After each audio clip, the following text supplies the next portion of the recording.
வீடியோக்குள்ளே போகிறதுக்கு முன்னாடி நம்ம ராமச்சந்திரன் துர்கா என் யூடியூப் சேனல் சப்ஸ்கிரைப் பண்ணிக்கோங்க, பெல் பட்டனையும் கிளிக் பண்ணிக்கோங்க. மேலும் இந்த பதிவு பிடிச்சிருந்தால் லைக் பண்ணுங்கள், ஷேர் பண்ணுங்கள், கமெண்ட் பண்ணுங்கள். நன்றி.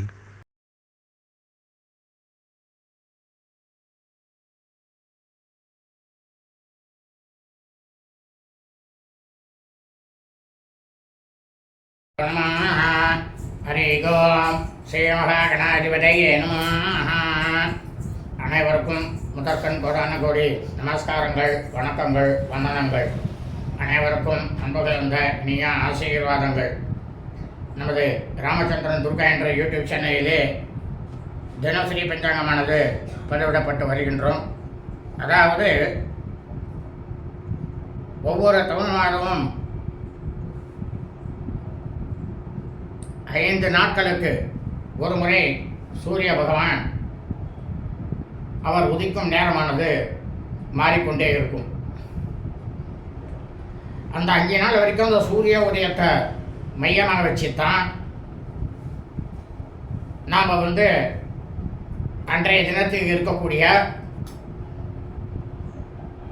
திதி, நட்சத்திரம், ராகுகாலம், யமகண்டம், குளிகை மற்றும் சுபகுரைகள் எல்லாமே நேரம் மாறும். சூரிய உதயத்துக்கு ஏற்ற மாதிரி தான் மாறும். ஆனால் என்ன ஆகி போச்சுன்னா, ஒரு 200 வருஷம் முன்னால் மனிதன் என்ன பண்ணிட்டான் அப்படின்னா, தனக்கு சாதகமாக அவ்வாறு செய்ய முடியவில்லை அப்படின்னுட்டு 6 மணியை மையமாக வச்சு விட்டான். அந்த 6 மணியை மையமாக வச்சு செஞ்சது எல்லாமே தவறு தான். அப்போ நம்ம ராகு காலத்தில் மாங்கல்யம் கட்டுவோம், இல்லை யமகண்டத்தில் மாங்கல்யம் கட்டுவோம். அதெல்லாம் கொஞ்சம் போகிற புரிஞ்சுக்கணும். அப்போ லக்கணமே மாறும் இல்லையா? அந்தந்த சூரிய உதயத்துக்கு ஏற்ற மாதிரி பார்த்தோம்னா லக்கணமே கொஞ்சம் போகிறோம். 1/2 மணி நேரம் இல்லை 10 நிமிஷம் முன்னால், 10 நிமிஷம் பின்னால், இந்த மாதிரியாக நடக்கும் போனோம். அதனால தான் நம்ம சேனலில் என்ன பண்ணுறோன்னா, அன்றன்றைய தினத்துக்கு இருக்கக்கூடிய சூரிய உதயத்தை மையமாக வைத்து இந்த பிரபஞ்சத்தில் உள்ள தாங்கள் அனைவரும் மிக மிக க்ஷேமமாக இருக்க வேண்டும் என்ற ஒரே உள்நோக்கத்துடன் தான் நமது பஞ்சாங்க பிரிவானது நமது சேனலிலே பதிவிடப்பட்டு வருகின்றது. இதுதான் உண்மையான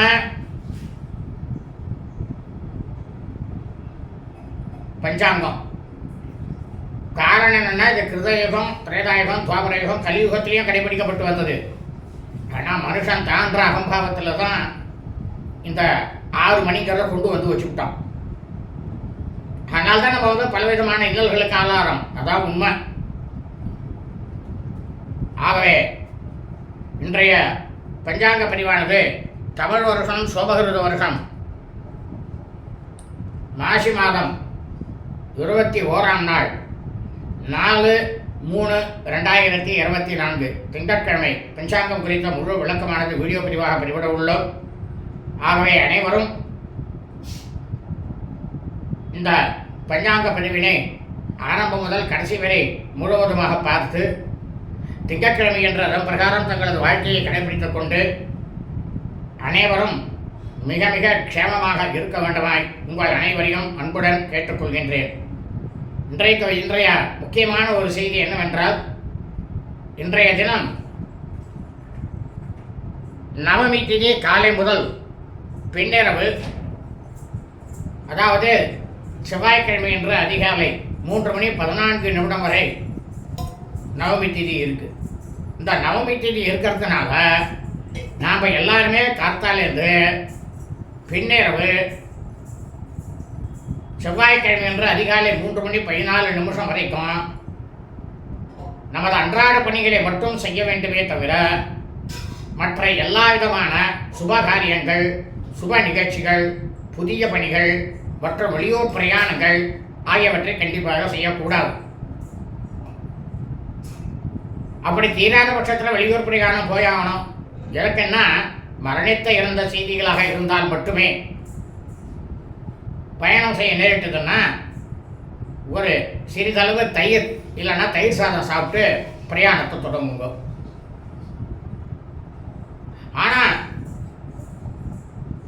பின்னிரவு செவ்வாய்க்கிழமை என்ற அதிகாலை 3:14 மேல் தாராளமாக வெளியூர் பயணம் எவ்வித தங்கு தடையின்றி தாராளமாக செல்லலாம். ஸ்ரீராமஜெயம் பஞ்சாங்கம் தமிழ் வருஷம் சோபகிருத வருஷம் சோபகிருத நாம சம்பத்சரே தமிழ் மாதம் தேதி மாசி மாதம் 21ஆம் நாள், ஆங்கில மாதம் தேதி மார்ச் மாதம் 4/3/2024. சூரிய உதயமானது காலை 6:30 அயனம் உத்தராயணி, ருதோ சிசிர ருதோ, மாதம் மாக மாசே, மாசி மாதம் கும்பமாசே, பக்ஷமானது கிருஷ்ணபக்ஷே தேய்பிரை, திதியானது நவம்யாம், நவமி திதி 51 நாழிகை 87 வினாடி, அதாவது பின்னரவு 3:14 வரை. அதன் பிறகு தசம்யாம், தசமி திதி. இன்றைய சிரார்த்த திதியானது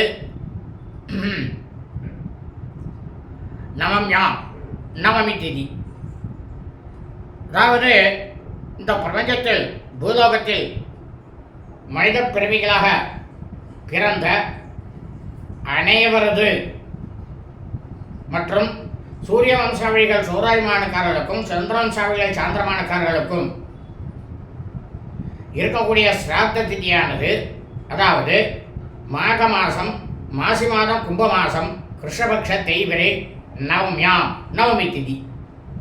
அதாவது உங்களது குடும்பத்தில் உங்களது தாயாரோ தகப்பனாரோ அல்லது உடன் பிறந்தவர்களோ மாசி மாதம் கிருஷ்ணபக்ஷ தேய்பிரை நவமி திதியில் மரணித்து இறந்து இருப்பார்களே ஆனால் அவர்களுக்கு தாங்கள் வருஷா வருஷம் செய்யக்கூடிய சிராத்தம் திதி தவசம் ஆகியவற்றை இன்றுதான் கண்டிப்பாக செய்ய வேண்டும்.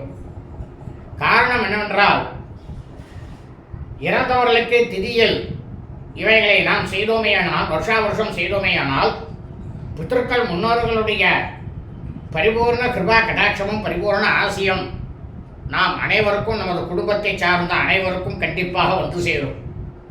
ஆனால் அதே சமயம் அவர்கள் இறந்த ஆங்கில தேதியிலோ தமிழ் தேதியிலோ அல்லது அவர்கள் இறந்த தினத்தன்று இருக்கக்கூடிய நட்சத்திரத்தன்றோ அவர்களுக்கு நாம் வருஷா வருஷம் செய்யக்கூடிய சிரார்த்தம் திதி தவசம் ஆகியவற்றை செய்தோமே ஆனாலும், அல்லது அவர்களுக்கு வருஷா வருஷம் இறந்தவர்களுக்கு வருஷா வருஷம் இவற்றை செய்யாமல் இருந்தாலும், நமது குடும்பத்திற்கும் நமது குடும்பத்தில் இனி வரக்கூடிய சந்ததிகளுக்கும் பித்ருக்கள் முன்னோர்களுடைய சாபமும் பித்ருக்கள் முன்னோர்களுடைய தோஷமானதும் கண்டிப்பாக வரும். இதில் எவ்வித சந்தேகமுமே இல்லை, இது உண்மைதான். இன்றைய வாசகமானது இந்து வாசரே, சோமவாசரே, கிழமையானது திங்கள் கிழமை. இன்றைய நட்சத்திரம் ஜேட்டா நட்சத்திரம், கேட்டை நட்சத்திரம் 13 நாழிகை 55 வினாடி, காலை 11:56 வரை. அதன் பிறகு மூலா நட்சத்திரம், மூலம் நட்சத்திரமானது ஆரம்பமாகிறது. அதாவது இந்த பூலோகத்தில் கலியுகத்தில் மனித பிறவிகளாக மாசி மாதம் ஜேஷ்டா நட்சத்திரம் கேட்டை நட்சத்திரத்தில் ஜனனமெடுத்து பிறந்த நாம் அனைவருமே நமது பிறந்த நாளை இன்று நாம் கண்டிப்பாக கொண்டாட வேண்டும். காரணம் என்னவென்றால், நாம் ஜனனம் எடுத்த அன்றைய தினத்திலே இருக்கக்கூடிய நட்சத்திரத்தில் நாம் நமது பிறந்த நாளை கொண்டாடினுமே, ஜென்ம நட்சத்திரத்தில் பிறந்த நாளை கொண்டாடினுமே ஆனால் கண்டிப்பாக நமக்கு கிடைக்கக்கூடிய பலனானது பல கோடி சுப பலன்கள் கிடைக்கும். ஆனால் அதே சமயம் நாம் பிறந்த ஆங்கில தேதியிலோ தமிழ் தேதியிலோ நமது பிறந்த நாளை கொண்டாடினுமே ஆனால் 100 மடங்குக்கு மேல் அசுப பலன்களானது நம்மை வந்து சேரும். இது உண்மைதான். இன்றைய யோகமானது காலை முதல் நாள் முழுவதுமே சித்த யோகம். இன்றைய விசேஷம் அன்வஷ்டகா, பித்ருக்களுக்கு தர்ப்பணம் செய்யக்கூடிய நாள் அன்வஷ்டகா. இன்றைய ராகு காலமானது காலை 8 மணி முதல் 9:30 வரை. யமகண்டமானது காலை 11 மணி முதல் பிற்பகல் 12:30 வரை. குளிகை காலமானது பிற்பகல் 2 மணி முதல் 3:30 வரை. நல்ல நேரமானது இன்றைய காலை முதல் நாள் முழுவதுமே நவமி திதியாக இருப்பதால் இன்றைய காலை முதல் நாள் முழுவதும் நல்ல நேரம் என்பது ஒன்றுமே இல்லை. சூலமானது கிழக்கு, பரிகாரமானது தையே. சந்திராஷ்டமம். அபபரணி நட்சத்திரம், பரணி நட்சத்திரம் 4ஆம் பாதத்தில் பிறந்த பையன்களுக்கு அதிகாலை 5:55 முதல் காலை 11:56 வரை சந்திராஷ்டமம். கிருத்திகை நட்சத்திரம், கிருத்திகா நட்சத்திரம், அதாவது கிருத்திகை நட்சத்திரம் 1ஆம் பாதத்தில் பிறந்த பையன்களுக்கு காலை 11:56 முதல் மாலை 5:51 வரை சந்திராஷ்டமம். கிருத்திகா நட்சத்திரம், கிருத்திகை நட்சத்திரம் 2ஆம் பாதத்தில் பிறந்த பையன்களுக்கு மாலை 5:51 முதல் இரவு 11:46 வரை சந்திராஷ்டமம். கிருத்திகா நட்சத்திரம், கிருத்திகை நட்சத்திரம் 3ஆம் பாதத்தில் பிறந்த மையன்பர்களுக்கு இரவு 11:46 முதல் செவ்வாய்க்கிழமையன்று அதிகாலை 5:41 வரை சந்திராஷ்டமம். லோகா சமஸ்தா ஸ்கினோ பவந்து. சுபம் அஸ்து.